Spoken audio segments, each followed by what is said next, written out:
季应该是到了。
or in the video this back. I'm also gonna that what I do until we so gas you go to, so you can basically ride the motorcycle. There's different motorcycle. There's also one in the city. So if you guys want to go to the city, so I do want to point that out real quick. All right. So me personally, I'm gonna go to the gas station. One of the gas station could be like right here. It's not even that far away. Let me show you exactly what is it at. It's like right over here. There's multiple gas.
The things you're into are always changing, but what you pay for internet shouldn't. Switch to 5G home internet today and get a 5-year price guarantee on any internet plan.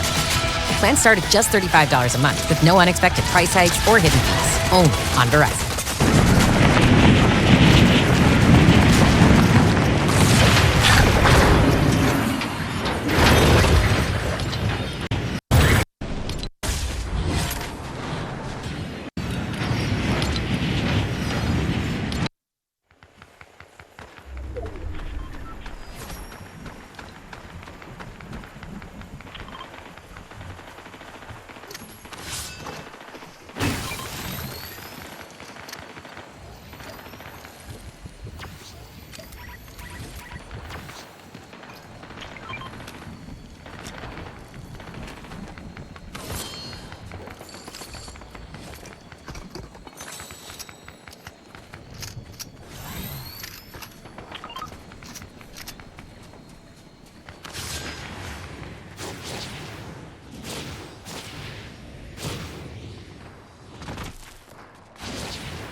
This keyboard's like 40 bucks on a TikTok shop. The box is already beat to hell, so not a good first impression. As some of you might know, I used to have like a legit keyboard addiction. I had like 55. Then I got professional help and stopped doing that, but how is it missing a keycap? On the bright side, it does come with this wire keycap puller, which is good. And that's a switch puller. You can buy basically any switch, swap it in, and it'll work. I've never seen these before, and it's definitely not a name brand, but let's see how it sounds. Damn, that's a nice linear clack right there. And the stabilizers are really good for a stock board. There's absolutely no rattle. Now the case is plasticky, it was missing a keycap, but overall it looks really good, especially with that RGB. For the price, I'm really not mad at it, especially because it's wireless too. I like the product. You don't have to buy. Machine learning is advancing, but businesses wonder if some machines can keep up. Let's welcome our new coworker, Jeff. These are nice name brand 3D printers from Bambu Labs that range from $200 to $400. And this right here is a $67 3D printer from Temu. Is there a big difference? We're about to find out today's video after a word from today's sponsor. We all those cons, you might think, well, it's Printers from the name brands like Reality, Bambu Labs, and MakerBot so that you guys can maybe have a better experience and less. Okay, hold up. Before you guys start buying your PC parts, here's a quick checklist you should complete first. Number 1, will your PC bottleneck? Balancing out the CPU, the GPU, and the memory is extremely important so that none of your components are restricting the system's overall performance. I recommend checking out the bottleneck calculator from PC Build's website to see if your parts will bottleneck the PC. It's not 100% accurate, but it's a great place to start. Number 2, is your power supply going to be enough to power all your components? I understand that my ROG Ally X can play all of the graphically demanding AAA titles, but I have a confession to make. Recently, I've been using mine exclusively for just emulators. I'm sorry. Now,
I literally just started doing this, but I recently figured out how to install EmuDeck on here, and these games were totally obtained in legal ways, just for the record. Basically, EmuDeck is a very easy solution that installs all of the different emulators that you need, and it's got cool features like cloud saving and even retro achievements. There's just something about playing games like Midnight Club 3 Dub Edition that kinda surprised me. Back then, game developers weren't concentrating all of their engineering effort on enticing us to buy microtransactions. Instead, they were just trying to build really good games. Crazy concept, I know. Even Madden 2006 is so much better because there's no Ultimate Team, paid pack openings, and it actually just feels better to control your player versus today's games. Now, I doubt this phase is gonna last long because I do like trying the new titles coming out, but feel free to fire away on some emulated game suggestions.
I was going to start off this video with a joke about just reusing last year's Galaxy S24 Ultra in this year's S25 Ultra durability test video. But then I remembered what I did to last year's S24 Ultra and how little of it was left. Both Apple and Samsung have been on a titanium kick lately, which I approve of. I love titanium. Both companies just basically add a bit of the aerospace grade material to the exterior, which is fine.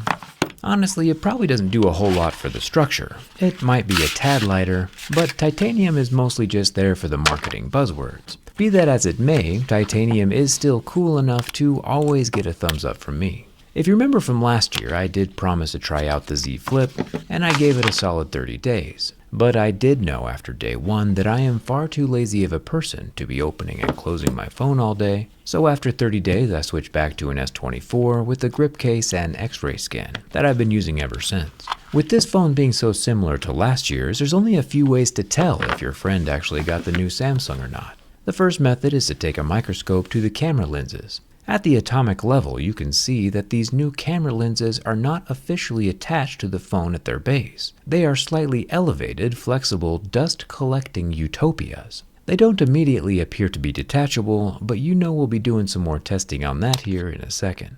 The only other way to tell if someone has the 2025 S24 Ultra is inside the S Pen. See, Samsung upgraded the internals of the S Pen with a downgrade, removing all of the Bluetooth hardware. Yeah, it does still have the coil of copper on the tip, so the digitizer on the screen can sense its presence, so the pen can still do all its doodling. But now the S Pen no longer has the ability to do air gestures, or act as a remote camera trigger, or even change the slides on a PowerPoint presentation, due to that lack of low-power Bluetooth. It also no longer has an internal battery at the back end. Surprisingly, it still has a slot for the battery, but the batteries are not included.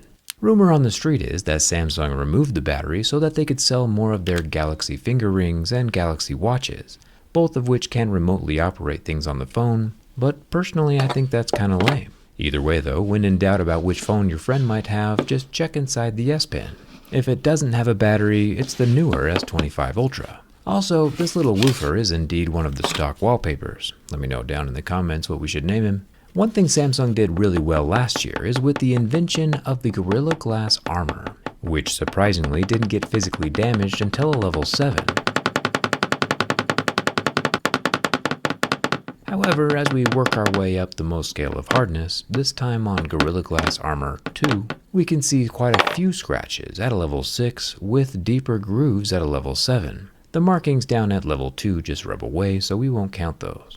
One annoying thing that the phone is doing is telling me that the S Pen is not inside my phone, when it obviously, very clearly, is installed. Maybe it just needs the rest of the pieces. Nope, wasn't that. Anyway, I'm not too sure what's going on here with the glass at a level 6. It could be that the glass might just have been a tad too brittle last time, so they dialed it back with Gorilla Armor 2. All I know is glass, and glass breaks, for everyone, eventually. I'm a massive fan of the totally flat screen though. The 12 megapixel front-facing selfie camera is a hole punch into the center of the screen, right below the razor-thin earpiece slit.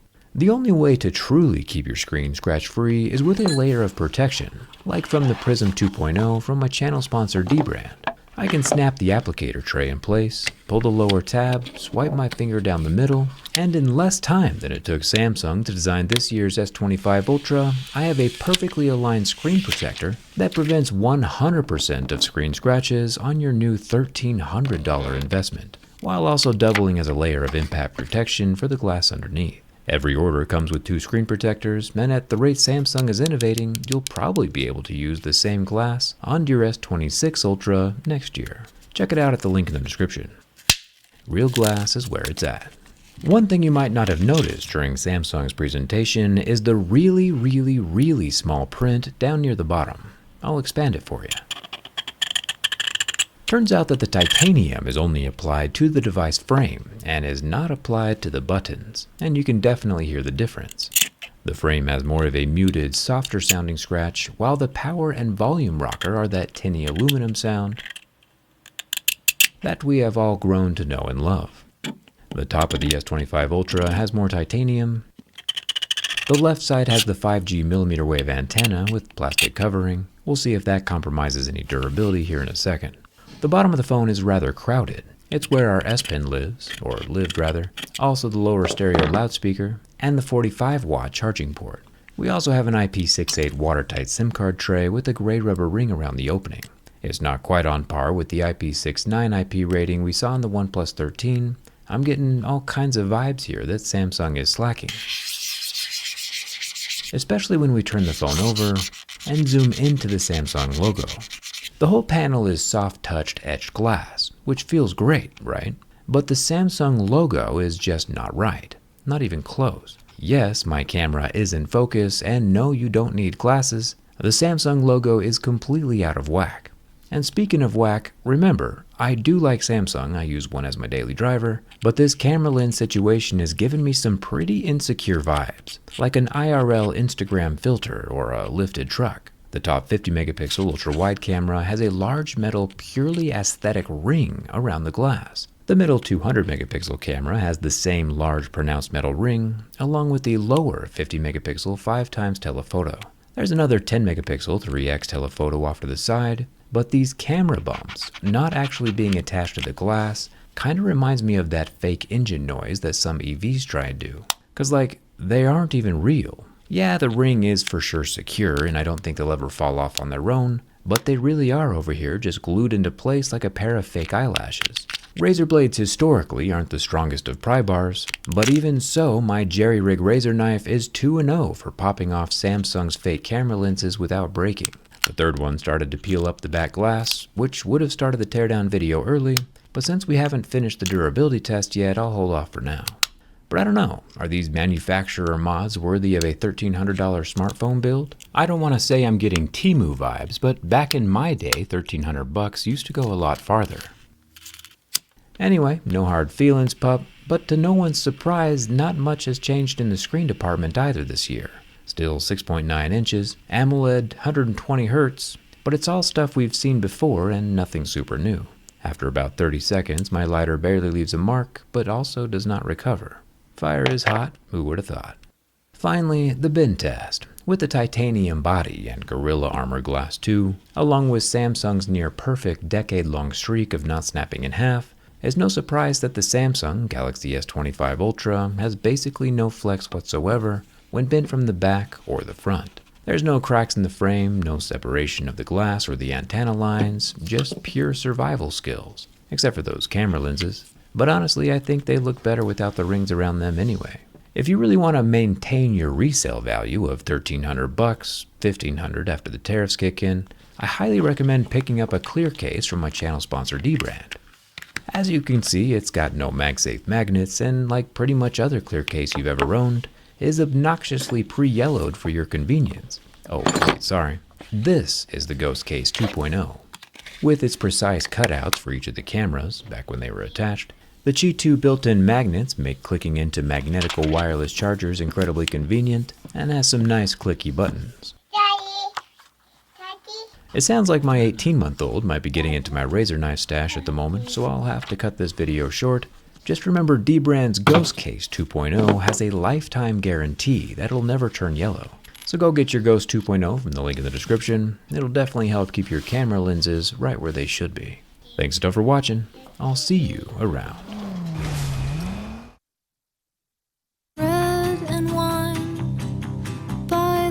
For all those making it big out there, shouldn't your mobile service be able to keep up with you?